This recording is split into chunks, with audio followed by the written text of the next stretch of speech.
He really might be the most clutch player we have ever seen. We've seen some crazy things from this Pacers team all postseason long, but tonight might have just topped all of it. Game 1 tonight in Oklahoma City, and just like they've done all postseason long, count them out at your own risk. A raucous environment in Oklahoma City tonight for Game 1. The Pacers going with their same starting lineup, but Oklahoma City changing things up, going with Chet Holmgren as their starting center and Cason Wallace getting his first postseason start. First minute of the game in a fitting way for the finals to start with the MVP. Jay downhill for two. There was a thunderstorm outside the arena today and now a thunderstorm inside the arena. J-Dub going right to work for three. The Pacers looking for some advantages. Siakam getting the switch on Cason Wallace, going to work. Pacers fell behind early 7-0, but they're coming right back. A rare transition defense mistake from the Thunder. Later in the first, Pacers still down by 6, but pushing it again in transition. And Haliburton on the board with his first points of the finals. Now Thunder up by 8, and these are the sequences that can really haunt you. Caruso starting it on defense. The big block on one end from Caruso, and on the other end, the MVP right to his spot. Second quarter, Pacers down by 9, but once again, hovering close. Haliburton with a 3 there, but Indiana just turning it over at will. Lou Dort with the poke away. Moments later, Lou Dort in the corner. This first half was unreal to watch. It felt like every single pass Indiana was throwing was getting intercepted. It had 19 first half turnovers, and this one leading to another 3 from Dort. Indiana down by 13, trying not to fall apart, but they just keep on turning it over. Start of the second half, the Thunder up by 12, just like how we started the night. SGA for 2. The Pacers down by 13. These are the what-if plays. Almost a turnover and a steal and a score, but instead it's a top and 3. Even with all these huge shots, OKC still up by 11, and another huge sequence here. Torture Chamber with a block on one end. Caruso soaring in, no Hartenstein, yes. Indiana still has not led at any point in this game, but once again, hovering close. Siakam cuts it to 6, Indiana with some momentum, but SGA getting the switch on Ben Shepherd, and a huge shot to end the third. Now we go to the fourth quarter. OKC up 11, and they feel comfortable. J-Dub downhill. This felt like the moment where Game 1 could have come to an end. OKC up 13, J-Dub the pick 6. It feels like game over, right? That one wasn't going to be the dagger. This one surely is going to be the dagger, right? Caruso the and one. If you counted Indiana out at this point, you really haven't been paying attention, have you? Haliburton to Turner, it cuts it down to 8. Where would they be without Obi Toppin? Obi cuts it down to 7. 6 minutes to go. You need a little luck sometimes too. Miles Turner banks it in. Lead is down to 6 now. Under 5 minutes to go. And here comes Haliburton.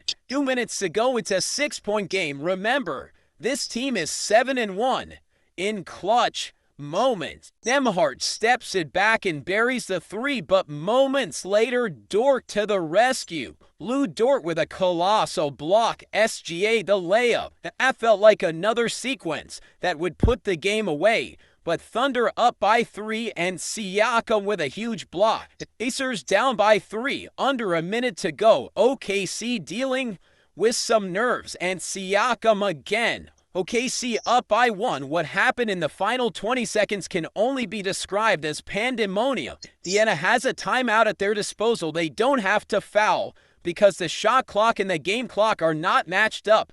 Good defense by Nembhard. SGA the miss. And now, shades of New York, shades of Milwaukee, shades of Cleveland.